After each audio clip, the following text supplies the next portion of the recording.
Former Dragon Age lead writer David Gaider has some words for people describing Dragon Age the Veilguard as woke. He says that we are effing tourists. That's right. That is what he has to say. I'm sure he's going to sell lots of copies by calling people criticizing this game as effing tourists. Before we get to this, I'd like to ask, please hit that subscribe button, hit that bell for notifications so you don't miss any of our future videos here at the Trent Report. Roll this up over at thatparkplace.com, and he posted this on a Blue Sky. He says, apparently the usual suspects are upset at how woke the new Dragon Age is, and apparently sudden and unexpected development in the series. Effing tourists. So we see this all the time. It was always woke. That is how they try and rewrite history. Remember, their slogan is literally from The Last Jedi, let the past die, kill it if you have to. They then added on, rewrite it so no one knows what the actual truth is. That is what these people do. They lie, they double down on their lies, and they project. And that is exactly what it looks like Mr. David Gaider here is doing, claiming that Dragon Age was just always woke. It is an apparently sudden and unexpected development in the series. I didn't know they had top surgery in the original Dragon Age. Did you guys? I didn't know that. We'll get to that. He also responded to one individual asserting that the individuals decrying Dragon Age the Veilguard as woke are people who gave up on bioware over a decade ago. This person here says it's also the same people who said they gave up on bioware over a decade ago, and yet they're sure have stuck around to complain. I would simply move on with my life to things that bring me joy. Gaider said if they gave up on bioware a decade ago or more, for those of whom Dragon Age Origins was the last good game, then they were never going to buy the game anyhow. At which point, why should bioware listen to them? Abandon your fan base and woo us instead. Okay, sure, Jan. Well, based on what we've seen this year, people that are trying to sell games to the, quote, modern audience or the woke crowd have not fared very well. They seemingly don't really have a fan base. Suicide Squad killed the Justice League, $200 million impairment charge, 13,000 active concurrent Steam users, immediately below 1,000, like within less than a month. That's how quickly that game tapered off. Concord did not even make it 2 weeks before it was shut down. Couldn't even get over, what was it, 700, 800 concurrent players on Steam. We look at Dustborn. I don't even think that one got over 100. These games have completely failed. You can even look at Star Wars Outlaws. We now have that as an example. Ubisoft saying that the sales were softer than expected as they literally cut their expected net bookings for Q2, the quarter that Star Wars Outlaws came out in, by 30%. They reduced their expected net bookings from 500 million euros to 350 to 370 million euros. We won't even find out what that actual number is until October. But absolutely terrible. They even had to delay Assassin's Creed Shadows 3 months to February. And it's likely because they knew that the game was getting shellacked in pre-order sales and no one was going to be buying this game. It was way down on the PlayStation Store charts. They're even having to go back to Steam because they realized that they had been cutting their nose off despite their face by just getting rid of that entire PC player base. But now we're going to actually get to see how poorly these games do, because we're going to get to see those concurrent numbers. We're going to be able to compare them to successful games like Warhammer 40K, Space Marine 2, and Black Myth Wukong. So his comment doesn't even make any sense, because the audience that they claim to have doesn't actually exist based on what we've seen this year. So, and Dragon Age the Veilguard has been properly criticized as woke. This game is super ultra woke. The game's character creator features the option to toggle top surgery scars, with the implication that players can create mentally ill characters that have self-mutilated themselves, believing they can change their gender. Given the inclusion of this option, it's likely it was done to normalize this destructive behavior in real life. They want this to be normal. They want people to view this evil as something that is just part of everyday life, and it is what people do. No, this is not what people do. People do not butcher themselves. They do not mutilate themselves in this way. This is not what people do. This is not normal. It is absolutely insane if you are participating in any kind of actions like this. Not only does it include this, but game director Corinne Bush, a man pretending to be a woman who also describes himself as a queerosexual gendermancer, has claimed the entire series is, quote, inherently queer. He said in a developer story on BioWare's website, as a queer trans woman, I have a perspective on the games that not everyone has. Dragon Age has long been a place where LGBTQIA plus folks can see people like themselves represented respectfully. It's inherently very queer, and it's such a rare thing for marginalized communities to have representation where we feel proud and powerful in how we are depicted. It's so deeply meaningful for so many. I often get emotional when I think about what it would have meant for a younger version of myself to see someone like her in a game. He's a man, though. And as a hero, no less. I hope we can be a safe place for our queer players to know they are not alone, that they are brilliant and worthy, that they are not only welcome, but celebrated. You can see there what the intention of this game is, clearly trying to indoctrinate children, a younger version of myself.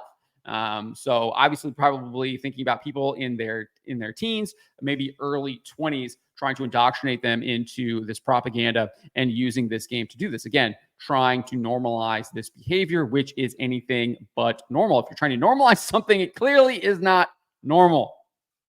You can see there, screenshot of Bush's former bio on X. He has changed it because he knows this stuff is absolutely insane.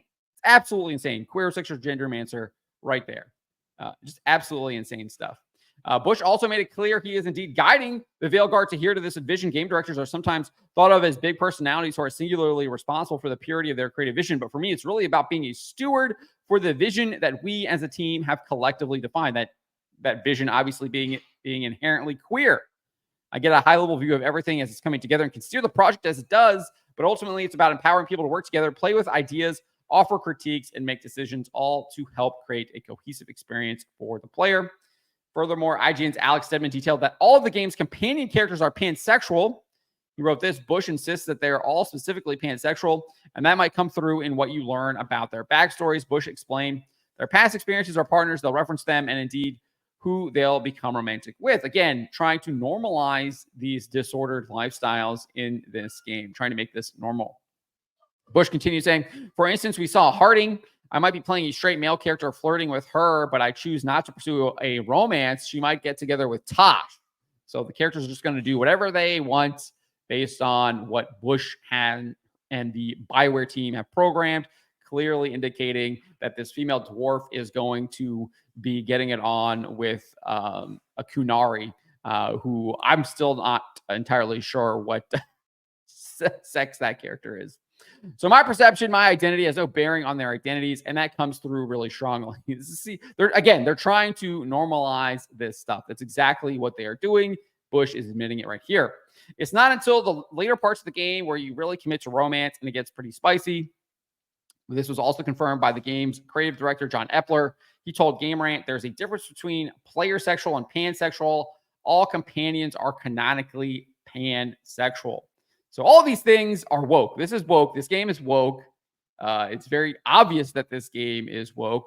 And if you don't know what that term is, or you were going to ask me in the questions, how do you define woke? Well, here it is. Father Chris Alar explains the history of the term back. He explained the history of the term back in a YouTube video in March. And he said, today, woke is a slang term for activism, especially progressive activism. The word woke was first printed in a 1962 New York Times essay, and traditionally was said to mean being conscious and aware, or awoke, if you will. The Oxford English Dictionary notes that the term originally meant well-informed or up-to-date, but now it chiefly means alert to racial or social discrimination and injustice. So today it's intertwined with such things as cancel culture, critical race theory, gender redefinition, and DEI, or diversity, equity, and inclusion, to just name a few. So those things we've just discussed clearly are in this umbrella term that we use, woke. And it's everywhere: schools, companies, and all the way to the highest levels of the government. Yes, including Dragon Age, the Veilguard, and nearly all of these AAA video game companies. I'm not sure if there is a AAA video game company that is not infested with woke employees trying to spread their woke ideology. He later shared that woke philosophy, quote, holds to an antagonistic social theory as we said, which deconstructs language, denies moral norms, and which sees reality only as an incessant struggle between oppressor and oppressed. I think that is absolutely 100% true. And we see that obviously in the Dragon Age, the Veilguard here, and the whole how Bush is describing it as inherently queer, being able to rise up against the oppressive nature of the game and the characters you face in the game. He went on to cite Pope Francis, Father Allard did, as to why this ideology and its various tentacles should be opposed. Even Pope Francis expressed his deep concern over cancel culture, the practice of silencing individuals, institutions, and even entire cultures that are determined by a select few to hold incorrect values or views. He said, under the guise of defending diversity, it risks silencing balanced and respectful positions. A kind of dangerous one-track thinking is taking shape, one that denies history, or worse, rewrites it in terms of present-day categories, whereas any historical situation must be interpreted in light of that particular time and not that of today. Slavery would be a good example. I think that's exactly what David Gaider is trying to do here. Dragon Age was always woke. Remember, if we scroll back up here, you will see what he had to say right here. An apparently sudden and unexpected development in the series, which is he's basically just saying it's always woke. He's trying to rewrite history. That's exactly what he is doing. That's exactly what Pope Francis is saying that they do. And it's absolutely right. That's what they try to do. Kill the past. Let the past die. Kill it if you have to. And then rewrite it in your woke image. Rewrite it in the woke image. That's exactly what they try to do. Father Allard then mentions Archbishop Jose Gomez. Then LA Archbishop Jose Gomez also spoke against this when he said, today's critical theories and ideologies are atheistic. An integral part of the agenda is diversity, equity, and inclusion mandates end up discriminating against members of groups that have not been determined to be oppressed or underrepresented. Gomez said that secular movements promoting social justice and wokeness are pseudo-religions that should be understood as replacements to traditional Christian beliefs. That's exactly what we're seeing right here. He's trying to rewrite that history. He said today's critical theories deny the soul, the spiritual dimension of the human person, and think that it is irrelevant to human happiness. They reduce what it means to be human to essentially just physical qualities, the color of our skin, our sex, our notions of gender, our ethnic background. As Martin Luther King Jr. said, these are the very characteristics that we should not be judged by. So clearly, Veilguard is woke, but as I said, according to Gaider, it seems to have always been woke, but there was not transgender propaganda, pansexual companions, and claims that the franchise was inherently queer in 2009, as far as I can recall. I don't remember that in Dragon Age Origins. I don't remember that in Dragon Age 2. I don't remember it in Dragon Age Inquisition. I don't remember any of that. I don't remember any of this stuff in those games. And that to me is why I think Gaider is definitely trying to rewrite the history. He's trying to rewrite it because that's what these people do, right? It's a never-ending progression into degeneracy. Woke ideology is all about there being nothing but woke ideology, and it fully embraces ever more progression into degeneracy. So I can only imagine if we continue down this path, if we do not put a stop to this stuff, and obviously it's a constant fight. It's going to be a constant fight. But if we do not put a stop to this on a society-wide, cultural-wide, I can't even imagine what they're going to do after transgender. Like, what are they going to do next? Obviously, I think that probably is somehow like you just have to destroy reality. Totally.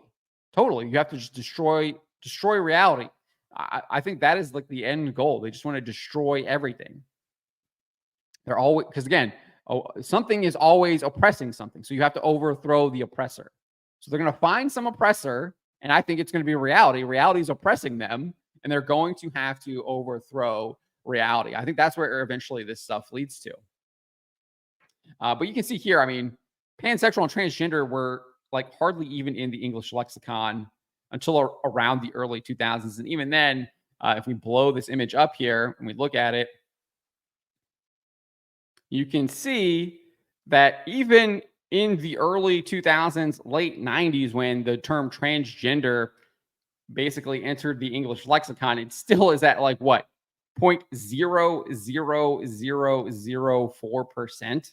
And pansexual didn't even show up until around 2009. and it is literally below 0.000005. Like, so this idea that Dragon Age was always woke is just utterly ridiculous, and it just shows you how these people operate. That it is a never-ending progression into degeneracy, and they will rewrite the past in order to reflect where they are at on that path to degeneracy now. So that is why he can say, "Oh, it was always woke. Didn't you know? How stupid are you? Are you not media literate?" No, it was not. You are just denying reality. And that's why I say that at the end of this, they will try to overthrow reality. That is their end goal. Whether or not they realize that yet uh, is something we'll have to see. But I do think that is where they are going towards. But this game is absolutely going to be a disaster because of all of its woke ideology. And now you've got a former lead writer out here trying to defend it, and all he's doing is throwing more kindling on to the fire. And as we've seen this year, games like this do indeed fail, and this will be the next one to fail when it comes out in October. It'll be the next big one following Star Wars Outlaws. But let me know what you guys make of what David Gaider had to say here. Let me know in the comments below. Remember to always be charitable, but to speak the truth. And we also must pray for people like David Gaider. We must pray for our enemies, but that does not mean we do not oppose them and oppose their wicked ways.